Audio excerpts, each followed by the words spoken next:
Okay, hello everyone. Just 1 second.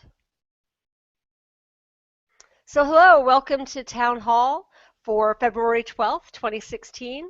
Town Hall is a weekly Google Hangout on air where team leads and community members are able to update the community on what's been happening. I'm Justine Diamond, your host for this week's meeting. Please remember that you can ask questions to any of our speakers through the Q&A feature inherent to Hangouts on Air. You'll find the Q&A at the upper right-hand corner of your screen. Just click on that little grid of 9 boxes. If you're watching on certain devices, such as an iPad or certain phones, you'll find you can't access the Q&A, but questions can be posted to the event page in the comment section. We try to monitor both as we go on and answer the questions as best we can in Town Hall. But if we don't answer your question during the broadcast, we'll try to answer it on the event post or get back to you with an answer. So Town Hall is about the e-NABLE community, and it's great when people are able to share what they're doing locally with the larger community. I read through the community and attend the R&D Hangouts, and that's where I often find members of the community who are doing some really cool things. Sometimes I find out about that from newspaper articles or from Facebook posts. But the best source, of course, is the community itself. So if there's something you'd like to share with the community at an upcoming town hall, or if there's someone that you think should share what they're doing, please let me know. If there's something you'd like to see covered that we haven't paid much attention to, let me know that too. You can drop me an email at events.enable@gmail.com. So what's been happening in the e-NABLE community this week? Well, the answer, of course, is lots and lots. You can always find the calendar on the Foundation website. The calendar lists public events, chapter activities, presentations, and other even virtual events such as this town hall itself and the R&D Hangout. If you're hosting an event or if your chapter is going to be doing something special, you should let me know so that I can have it added to the calendar. And should you hear about an event you think the community should have a presence at, drop me a line.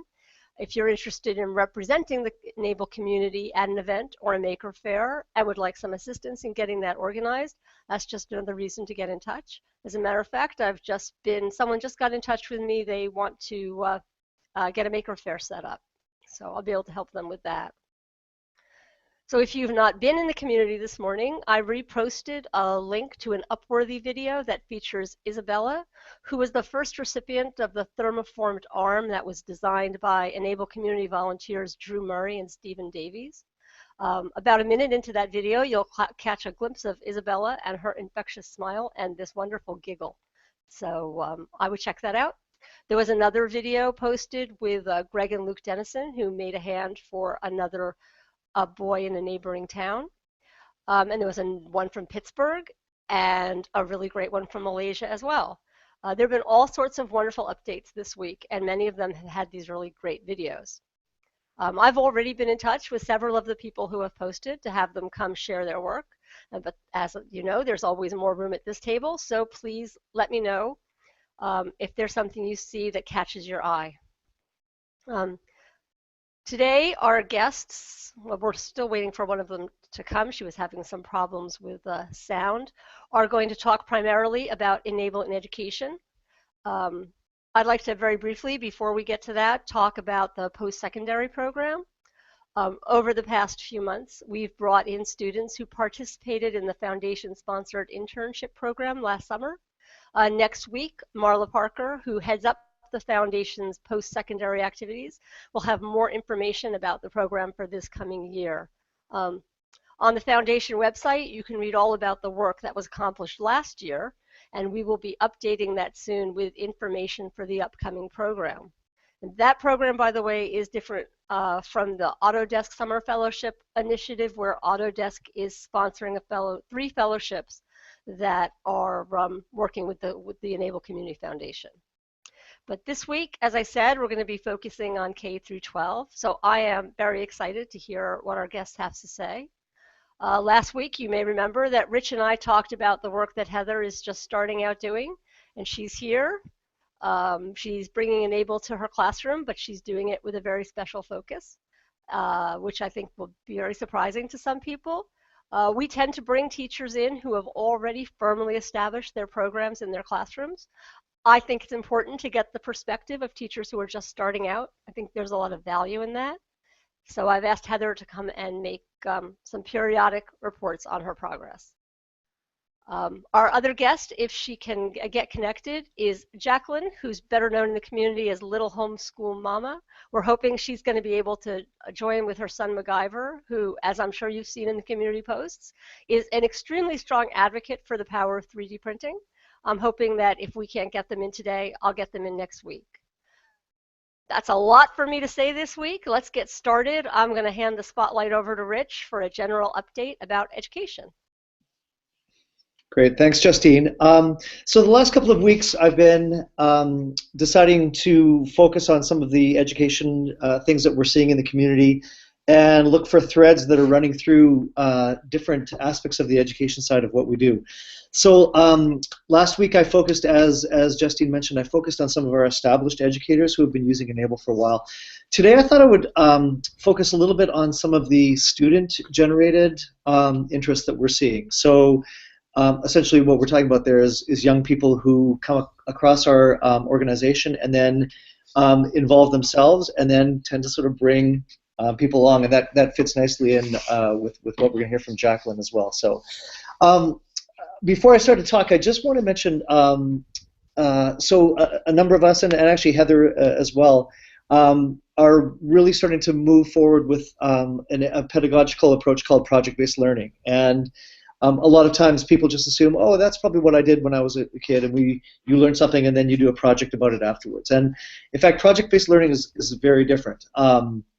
It's a rigorous educational process where kids are at the center. There's a real focus on in-depth inquiry and authenticity, and essentially it's a kid version of what many adults do for a living. And so a lot of teachers see a very natural fit between PBL and e-NABLE. And I wanted, one thing that we're seeing as we start to broaden into different corners, we're seeing students kind of bypassing the educational piece or the involvement of teachers and just wanting to sort of launch into it as well, which is really interesting, and in fact ultimately is what project-based learning tries to do, is have kids accept responsibility for the learning. So I thought I would share with you some examples of that happening in our community today, and afterwards I'm going to share just a really quick thing along those lines that happened with me as well this week. So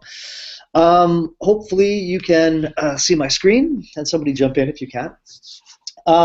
So if you've been following our Google Plus community this week, you've seen some student-generated projects being focused in our community, and not necessarily that was the focus of the posting these weeks. These are just things that are happening in the community, and I thought that thread was really important to share. So, especially because we often talk about the education side of e-NABLE being the e-NABLE Educators Exchange, and I think sometimes that leads people to assume that it's all teacher or educator driven, and in fact that's not. In fact, I was feeling this week that maybe we need to tweak the name a little bit to reflect the fact that it's both teachers and students that are leading the charge here. So just a couple of real quick profiles. If you checked out the community this week, you would have seen some work from Vishak Rajendran. Vishak is a Boy Scout from Catalina Council Troop 100, and he has been working to build e-NABLE Hands and to encourage his other Boy Scout members to build e-NABLE Hands, and came across the project on his own and decided that this would be a great way to try his hand at the authentic maker piece that e-NABLE brings to schools.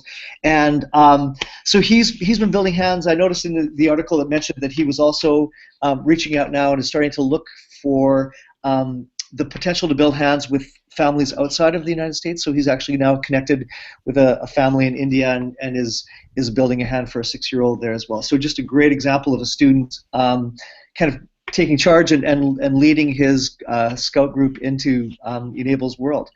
I also came across this awesome posting from Jackson County Central High School, where teacher Blaze Jacobson worked with his students to produce a prosthetic finger for another art teacher at the school. And another great idea, just made manifest through project-based learning. And what we're starting to see are schools that are not just content with the building of hands and then disseminating them, but also then wanting to leverage that interest that building hands brings to their community, and then have students do some designing and have other parts of the work with the community then come out of that. And I'm going to mention a little bit more about that, just leveraging the interest that an e-NABLE program brings to a school to accomplish other amazing things. And I'm sure Heather's going to talk a little bit about that as well. But I'm not even actually sure if Jackson County Central High School has an e-NABLE program, but it was a post that was just showing kind of both the power of taking initiative and being innovative, and also just incorporating 3D printing into the school. So I actually wanted to show this post from a student named Sam Ostrowski. Sam, as hopefully you can see, the print's a little bit small, but he's a senior at North Kingston High School in Rhode Island. And this is a very common post that we see in our community, and that I also receive as the education coordinator. Students wanting to launch an e-NABLE project in their school, and oftentimes a senior project. That's a very common entryway for students into this.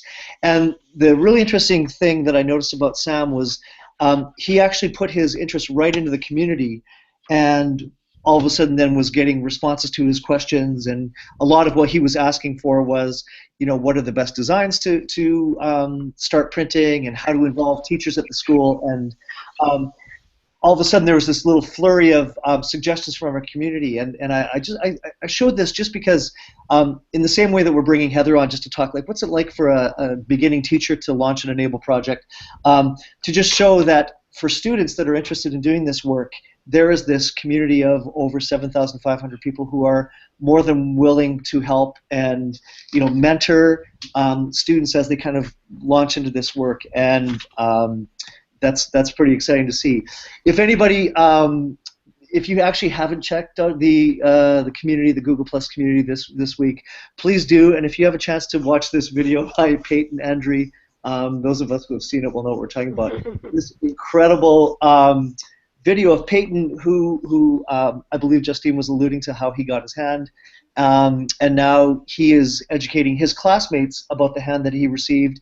And not just showing it off, but actually in the video he leads a little education seminar with his fellow classmates, and he's actually explaining the mechanics of the hand and how it works. And this empowering aspect of e-NABLE, where all of a sudden kids feel like not only can they solve problems for others, but they can actually solve problems for themselves. It's a really powerful piece of what happens in schools, where all of a sudden kids, they see the e-NABLE hands helping other people, and then they realize, well, maybe that technology can be used to affect something in my own life or my community. And I wanted to just sort of talk a little bit about something that happened in my own classroom this week that I think is informative and might be interesting to other teachers as well. So we're starting a project that I mentioned a couple of weeks ago, where our kids are going to be mentoring the students at my school, are going to be mentoring some students at a school in Kigali, Rwanda, on the building of hands. So we sent the components, and they now have the pieces for 4 hands, and we're going to pair up our students with theirs, and our kids are going to walk them through the building of the hands. So we decided that we would have an actual Skype conversation between our students and 2 teachers at the Fawe School in Kigali, Rwanda, that are going to be leading this project. So we started by just talking about the hands that we're building and the project that we have at Brookwood School where I work. And we were sort of just expecting that would be where the conversation would end, that we were going to sort of lay the groundwork for a collaborative project. But as the conversation went on, the 2 teachers, Tony and Patrick, asked my students what else they use 3D printing for besides the hand project. So we've just been doing an energy unit. I teach 8th grade science. And one part of the energy unit that we did this year was, in addition to having the kids build small little energy devices like wind turbines or generators from scratch or solar cars or speakers from scratch, and you can see some of the projects on the left. I also incorporated an innovation invention component where groups had to design some add-on to their little energy device. So we had students design propellers or wheels for their solar cars or wheels for their mousetrap cars or a headband for the headphones that they built. And so as soon as they brought those over to the screen, the conversation quickly changed from talking about e-NABLE Hands and this incredible project, but talked about the type of engineering that their kids might be able to do if they started with an e-NABLE project and got interest in 3D printing going, and then all of a sudden then we're able to parlay that into actual real design and real engineering. And I had a student who had built a small little generator, and then he had created a small turbine that allowed water to convert the motion of the water into electricity. And this little clip on the right that I was filming as he was talking was this transformative moment where all of a sudden Patrick and Tony, who had come to us in this partnership strictly to talk about e-NABLE Hands, all of a sudden saw the potential for moving beyond just the simple building of hands to also then thinking about designing other components and other things at their school. And they don't have a 3D printer, but there's always some possibility that a strong e-NABLE project could lead to a 3D printer making its way into the school. And we had, for my students, this absolutely profound experience where they felt like they were truly changing people's lives, not just the work that they had done, but also then kind of spreading that word. And that kind of synergy piece, and it starts as a spark and then spreads, and other people get a hold of it, and then all of a sudden kids are designing. That's a piece of the e-NABLE experience that I thought it would be just worthwhile highlighting today. So hopefully there are some teachers out there that are looking to get inspired as well, and get their kids to be inspired, and can draw that inspiration from kids who are just taking this work and absolutely taking it in directions that we never expected. And we often talk about the e-NABLE projects at schools being focused on the production of hands, but I really believe that the hands are just one component of it. What I often talk to my kids about is just that we're changing mindsets through this work, where all of a sudden kids see themselves as not just builders of hands, but then also designers and problem solvers and community members and kids that are just changing the world. So, and actually, I'm really psyched that we might be able to hear from one of those students and their family today as well. So lots of exciting stuff going on in the education world as usual. So, thanks. It's very cool, Rich.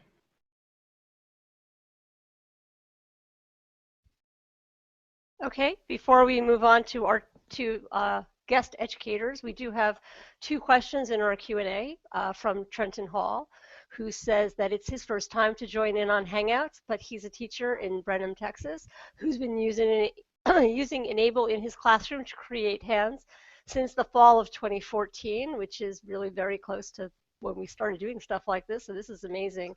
And I would be interested, Trenton, in hearing more about that, but your question is, has anyone had any experience using Polyflex for printing the flexible hinges on the Flexi hand? Actually, before anybody answers that, can I just leap in with a comment about Trenton? So Trenton and I don't know each other. This is the first time we're talking, but I actually do know a lot about Trenton because he is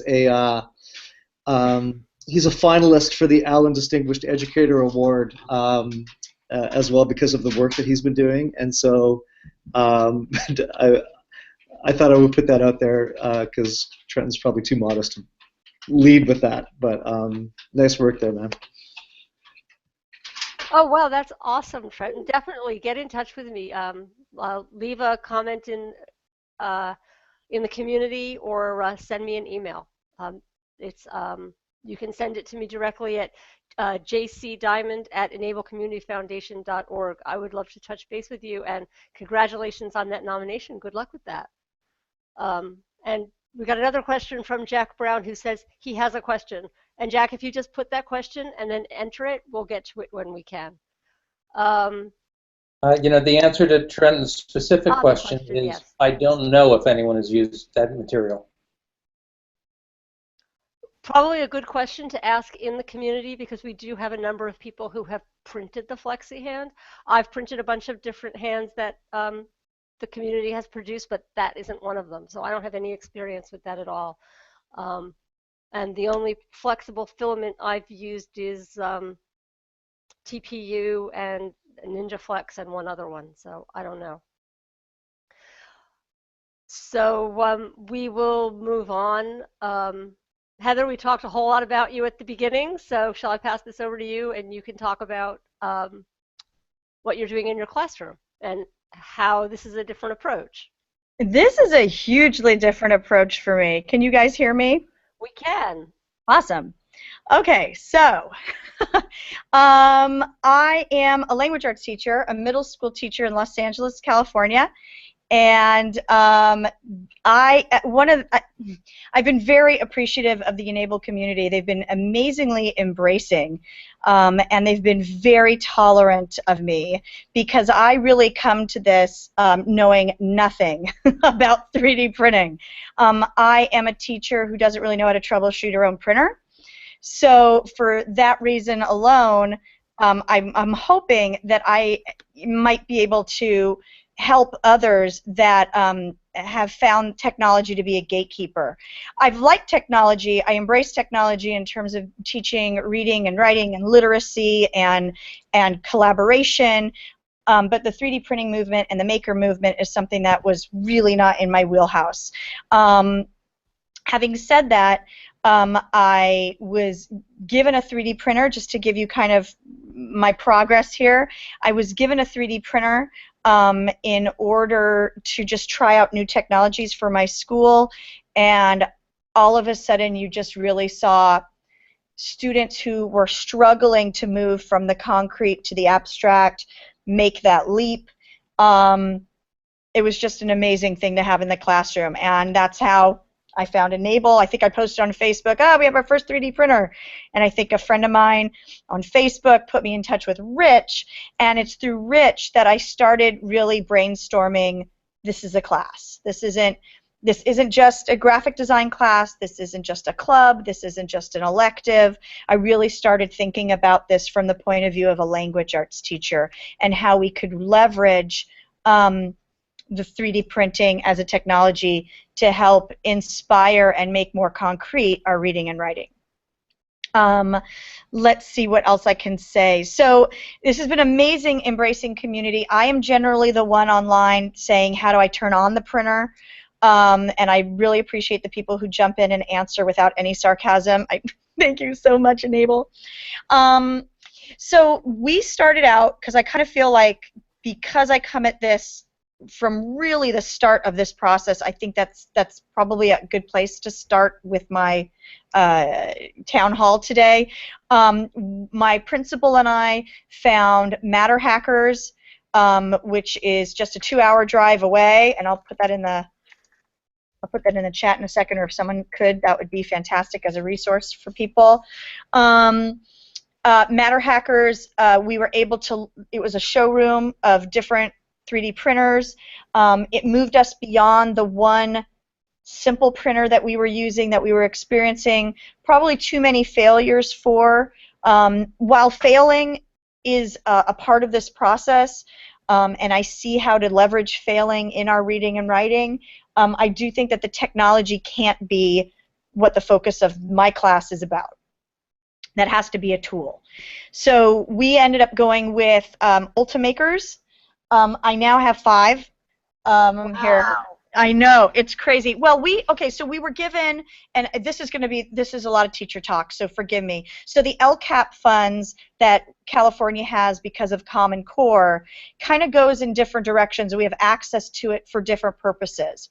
What I was wanting to do was to hit on the long-term English language learners that have been statistically very disengaged in education. More than 25% of them drop out of school and high school.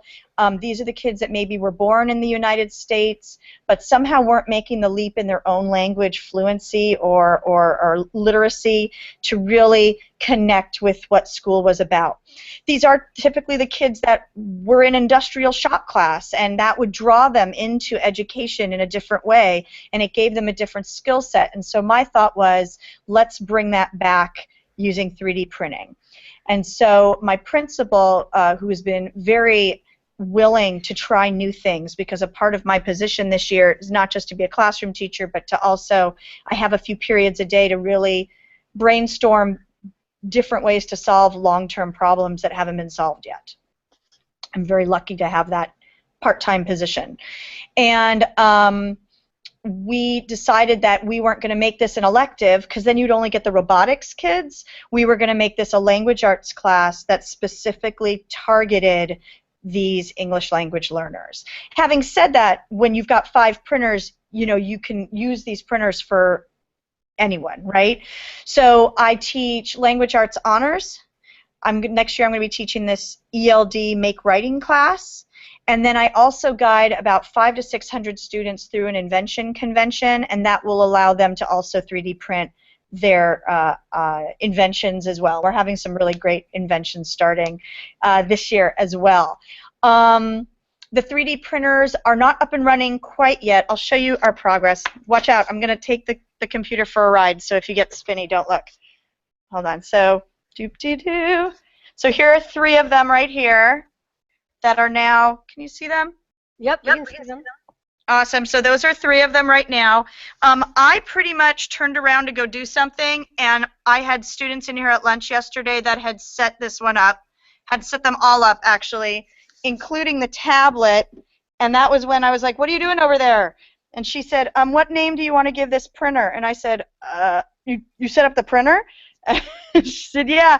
What name do you want to give it? I said, I don't know. What name do you want to give it? And they chose Gutenberg for the first printing press. We realized we needed stands for the tablets for the Ultimaker, so we used that little printer that's in the corner, and we made stands for our tablets.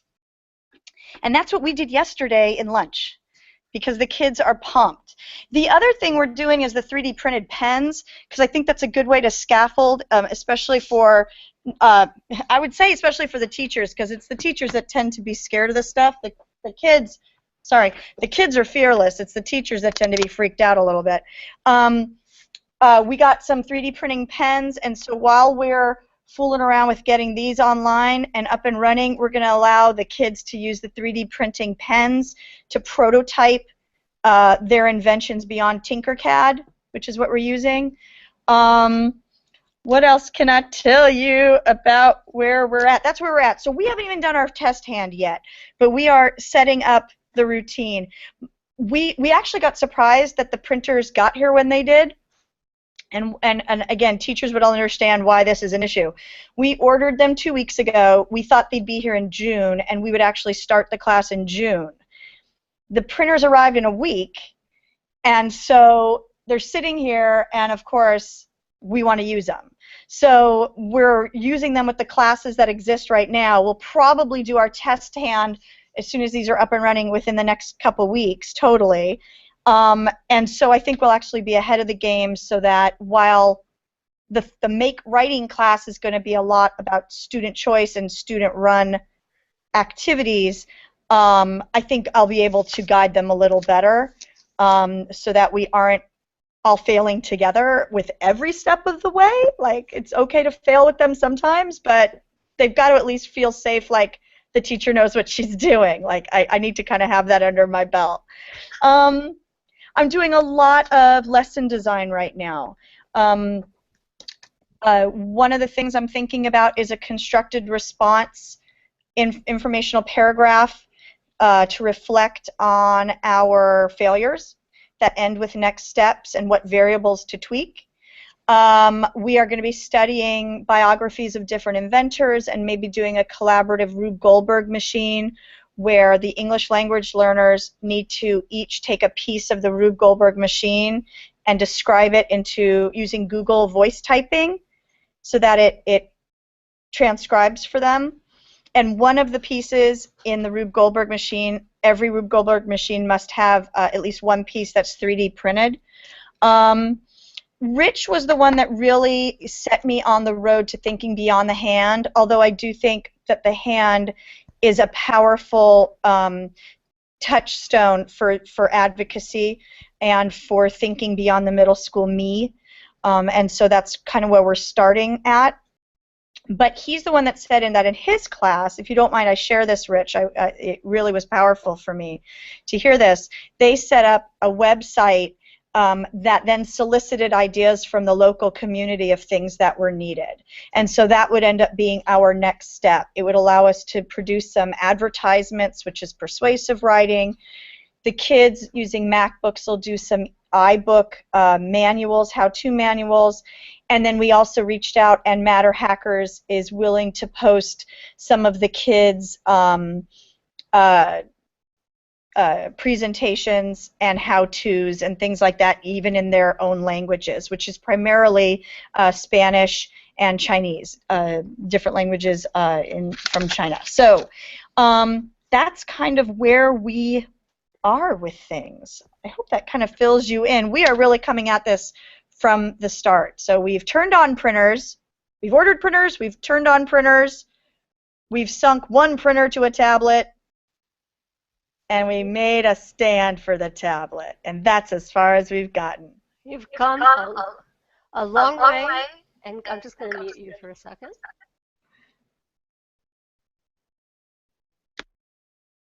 I can't do it.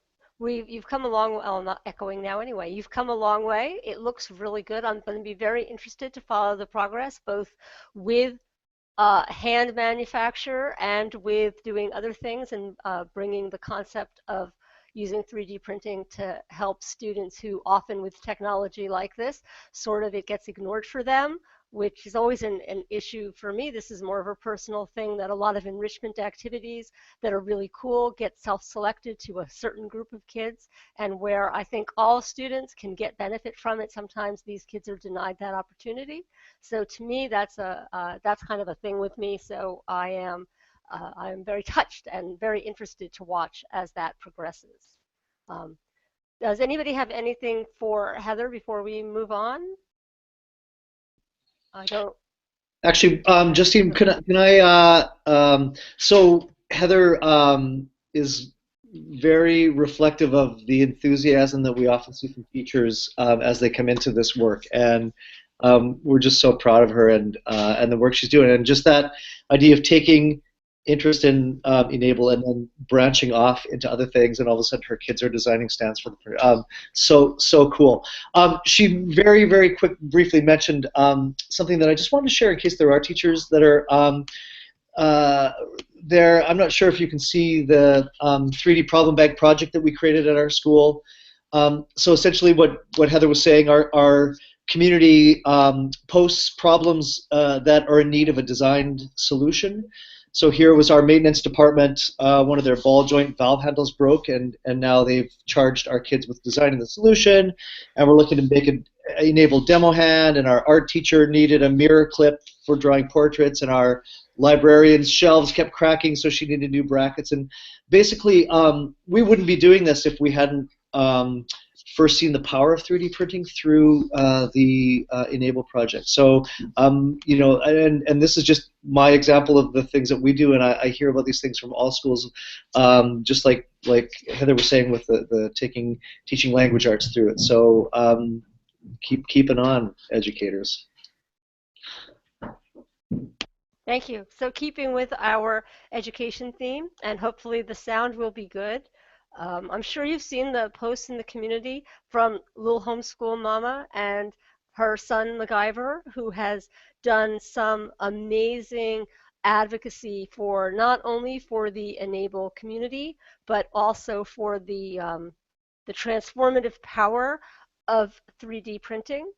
And I've been after her for a while to come to Town Hall. Every time I see one of her posts or one of the articles about the work that she and her son are doing, because it's just amazing. He recently gave a presentation to a number of people, and for someone so young, he has a tremendous amount of poise and a tremendous lot of passion for this. So I'm hoping that the sound works, and they can tell us a little bit about what they've been doing. Mm-hmm. Hello, can you hear us? We can. Yay! We're live. Yeah. Well, Thank you for that wonderful introduction and your kind words. I really appreciate that. I'm kind of like, no pressure, but but yes, we are a homeschooling family. He's been homeschooled all his life, so he's never been to a traditional brick and mortar school. So this is really out of the box for us. Like I don't have enough words to describe what we're doing because I really don't know half the time. If I can use like a hyperbolic example, if anyone has seen the movie Back to the Future, the first one, you know, when Marty goes back in time and he meets Doc Brown for the second time, and Doc Brown is running around and he's like, I need 1.21 gigawatts for whatever, and Marty is like, what the heck is a gigawatt? So that's pretty much how life is in our homeschool. MacGyver and my daughter, they're like running around the house. We need this, we want to do this, and I'm kind of like, what the heck is a 3D printer? So that's pretty much how we roll. But yeah, I mean, I pretty much try to supply the things that they need, that they're interested in. He's been a little tinkerer since probably 2 or 3 years old. Always taking apart something, trying to fix something, want to see how something works. Fortunately, my husband is the same way, so he kind of understands his language a little bit better than me. But being their homeschooling teacher, I'm, you know, facilitator, I'm the one who kind of charges my husband to give us the funds that we need to supply them with what they need. So we created a STEAM lab. And I'm sure you guys know that's an acronym for Science, Technology, Engineering, Art, and Math. We're actually in our STEAM lab right now. Yes, we're actually in our STEAM lab now. And so we basically stock the room with anything that we can think of that the kids might need, or anything that the kids request to do the hands-on projects that they desire. So he has everything from 3D printers to Arduino to Raspberry Pi, Makey. My daughter has all kinds of things for biology, microbiology, specimens to dissect. She's always growing something. You know, we never come in here and drink anything or touch anything without gloves, because who knows what she's growing. But so that's pretty much the dynamics of our homeschool. So I'll go ahead and turn it over to MacGyver, and he can tell you all about how he got into 3D printing and eventually evolved into working with e-NABLE. Well, I first wanted my 3D printer because since Georgia Tech is my dream college, I researched a lot of videos and stuff about them. And I found a video on their makerspace, so I clicked on it and watched it, and they were talking a lot about the new technology called 3D printers. I wanted to know what this was, so I did some research and then came to my parents about it, and then they did not know what this thing was at all. So after they did some research and found out that it was actually affordable, they decided to buy me one. And now I have two right behind me. Well, I wanted a 3D printer because I really wanted to print like my own action figures and toys and stuff like that to keep me occupied. And then I also wanted to print practical stuff, like we have big things for our markers, dry erase for our dry erase board. We have a thing for all of our glue sticks and everything you need for a homeschool day. And after I printed practical stuff and toys and action figures for me, since I want to be a mechanical engineer, I decided that I wanted to use my 3D printer to help the community. So after I did some research, I found out about you guys, e-NABLE. And then I found out that they're doing the Rapid Reload hand actually with their 3D printer. So me and my mother, we decided to join e-NABLE and print some hands. So I printed 2 hands so far, and I shipped one of them out to you guys. And then I decided to, since we're homeschooled, we don't have school to get us through a lot of communities. Since I'm in 4-H, I decided to get a small group of them and we can assemble the hand. So here it is, actually right now. I actually got this hand from Chris Craft, is that his name? And it's almost halfway assembled. We got 3 fingers so far that are working.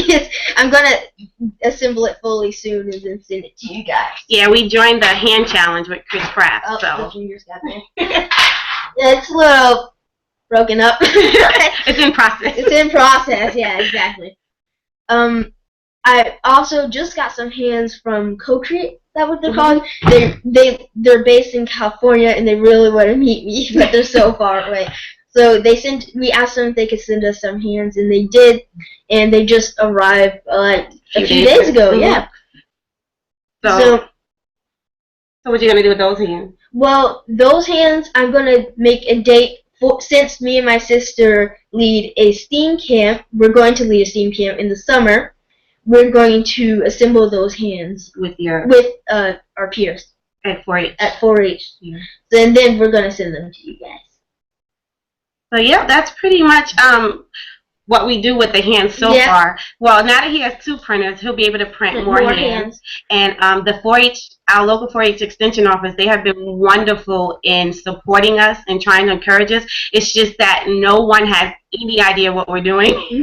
I mean, our 4-H extension office, they're more into performing art and liberal arts. So this whole STEM and STEAM movement is totally foreign to them. But, you know, they have given us 120% support. So hopefully, you know, MacGyver, with his plans for the future of this whole STEAM train, will, you know, raise some funds. Maybe we can get a we're trying to do a fundraiser project to get a 3D printer for 4-H, maybe just a micro for them, so they can kind of get started with 3D printing. But we're gonna try to do that. Yeah, that's fabulous. And can I ask a question? Can I ask a so are you doing any design as well as printing? I'm sorry, we didn't hear you. Are you doing designing? Hang on 1 second, everybody, 1 second. Right. Jacqueline, we muted you just because there's feedback. So when you want to talk, just unmute and stay muted when you're on, because otherwise we're getting this feedback. Okay, I'm sorry, Rich, go ahead. No, that's okay. I just wanted to know if MacGyver was doing any designing through Tinkercad or any other designing programs, as well as the printing as well. I love using Tinkercad and Morphe, and I'm still learning how to use Blender. Tinkercad I absolutely love, and Morphe I use sometimes. Yeah, so I can share something really quickly. So this is my son Max, and this is his hand. There's this really cool adapter. Yeah, sure.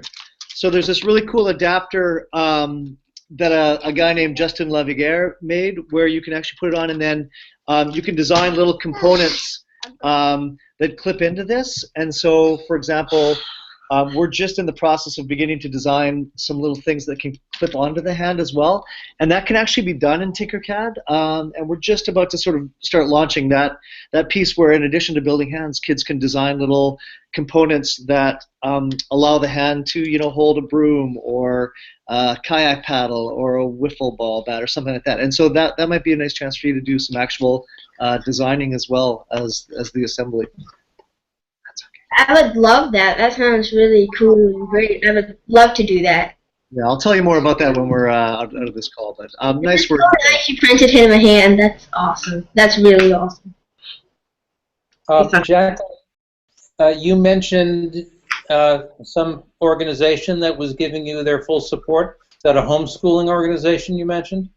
No, it's actually 4-H. Oh, 4-H. Yeah, it's the 4-H extension office that we belong to. So my children have been in 4-H for over 3 years, but this is the first year that we've implemented STEAM. So they're like taken aback, but they're very excited about it. So they're pretty much like, whatever you guys need, let us know, within our power. Oh, that's great. 4-H would be a really great network for us to sort of spread into. So keep an eye out for opportunities for us. We're going to need both of you guys as evangelists. All right. Definitely. Yeah, I love doing this thing with e-NABLE because kids without hands, they don't have privileges like a lot of other kids do. Like some simple tasks you just need 2 hands for and they can't do. So I love giving those privileges back by printing hands and sending them out and assembling them. That's so cool. Yeah, he recently, as Justine alluded to, he recently gave a presentation, his first PowerPoint presentation, to over 30 people at the Museum of Design in Atlanta. I'll share my screen and show you guys some pictures if that's okay. I watched that presentation. I thought it was terrific. Oh, awesome! That was great. Yeah, you can share the pictures. Go ahead. Okay, great. Let's see if we can find them. The entire screen? Yeah. Yeah, okay. Share. All done, and then... So you can start with that one. Yeah, start with this one. So yeah, they had a what do you call it? Exhibit. They had a 3D printing exhibit, and I went there, and then they wanted me to speak for about 15 minutes about me being a junior maker and evolving to 3D printing and how I'm using it. So here's one picture. There's another. That's me. She took a picture. Here's me talking to over 30 people. Pretty cool. And here's another picture of me. And another one. And that's where he's speaking about e-NABLE. Yep, I'm speaking about you guys. Nice pic. I look very like I'm in the middle of talking, but and here's the hands that I printed and assembled. So he shared with them about what he's doing with e-NABLE and With 4-H. That's great. And then here are the hands that co-create sent us. They sent us this cool like yellowish green and then this cool brown one too. We can't wait to assemble them. And they wrote us a nice little note. It's so nice. So now you can. How do I escape that? Thank you, Mom. Up at the top and hit the X and then go back to her. That's really awesome. Thank you. MacGyver, How old am I? mm-hmm. I am 12 years old now. I just turned 12. Well, happy birthday. Happy And that's birthday. just really, work that you're doing, it's just really amazing. It makes a big difference for people. The hands that you're going to send in, those will go to Melina's office. She's here on this call too. I'm sure that she and the people in her office are going to be very excited to get those. It's always great when we get them from kids. One cool it's a thing great that thing. happened to me, I was interviewed. Yeah, go ahead. I was interviewed by a 4-H agent the first time we were assembling the hands, and then she made a little article that was on the Covington News. But it was picked up by the Associated Press and went national to over 35 states, TV and radio. And that was amazing, real cool. See the picture, maybe backwards for you guys, but No, perfect. it's really cool. That is really cool. What an Yeah, amazing it's a hard copy. Yeah, so I'm pretty proud of him, and I hope that, you know, he continues to grow with this. I mean, like I said, being a homeschooling family, we have to initiate and create these type of opportunities for our children. It's not like we have like a school or principal and other teachers to collaborate with or a big budget. Well, I don't know. Some schools don't get a big budget, but I thank you guys for giving us this platform and this opportunity because you couldn't get this in the textbook. I mean, No. So the fact that he's able to work with you guys and learn, and now Rich, presented an opportunity for him to possibly design. That's just amazing. It's just, it will help him to prepare for the real world, and that's basically what I'm here to do, is to prepare him to go out there and to be able to survive and function with real world problems and solving, real world issues. So this is just a great opportunity. So thank you guys. Well, a lot of the credit goes to you, Jacqueline. It's amazing what you're doing. It's great. Thank you. Thank you. Yeah, she's a good sport. Yes, this is true project-based learning. This is fabulous. I'm just going to go through. There are a bunch of questions in our Q&A about Jack Brown is having some trouble with his printer, and there are a bunch of people who are jumping in and giving him some advice. And Jack, what I would suggest you do too is ask the questions about the problems you're having with printing in our community. There's tons of people who will jump right in with suggestions of how to fix it. And I suspect that once I hand this over to Peter Binkley, he may have some suggestions for you as well. Peter Leeper, who is another educator, says, "Great job, MacGyver and Little Homeschool Mama. Homeschooling rocks." We're hoping to have Peter, who's doing some amazing things with his students, come to a town hall very soon. We're just in the process of setting that up and getting all of the permissions. And have I missed anything else? I have a request from Melvin Cruz, who's trying to start up a partnership with e-NABLE in Honduras. You asked for my email to reach me with more information. I didn't think you got it. I didn't. I have your email here. I will email you, and I will. We'll see what we can go from there. While I continue to go through these questions to see what else I missed, I'm going to pass this over to Peter. It's always fun to follow amazing kids, isn't it, Peter? Yes. And MacGyver, I want to say, if you have any questions about Blender as you move forward, that's what I use to design. So I've been doing it a few years now, I guess. And actually, if you go to the e-NABLE Google Plus community, you'll see that today I uploaded some Blender files that you might have fun playing around with. There's a lot of stuff in there, so you can. It's like a giant. They're 4 files, and each one is like a giant junkyard of parts. So you can play around in there and export some STLs and print them off if you like. But I don't have a whole lot to report this week. I'm mostly here to answer questions today. There were. I'm sorry. Was there a question about a 3D printer causing problems? Yes. Let me just get to the first question that he's having. He's a student from Cincinnati, Ohio. He built a 3D printer on his own, and he's having troubleshooting from adjusting the current to writing the G code, and he can't seem to master the overhang. So he always seems to get a problem with that. And there are a bunch of people. If you go over to the Q&A, Peter, you'll see that people have been responding. Okay. So it might be that if we could move that conversation to the community, a lot of people can chime in on that and help out with specific suggestions for how to help out. That one might be a little over my head. I'm not a G code master, so.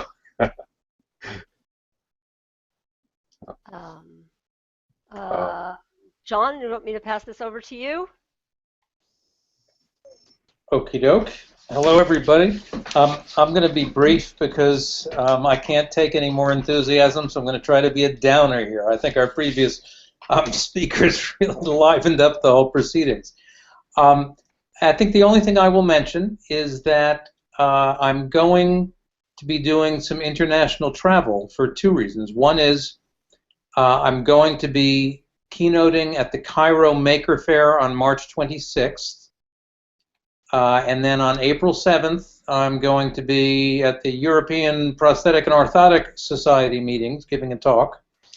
And I've been put on the State Department's lecture series list, which means that basically they are willing to consider sponsoring trips, frankly, to anywhere in the world where there is interest if one of the embassies wants to host.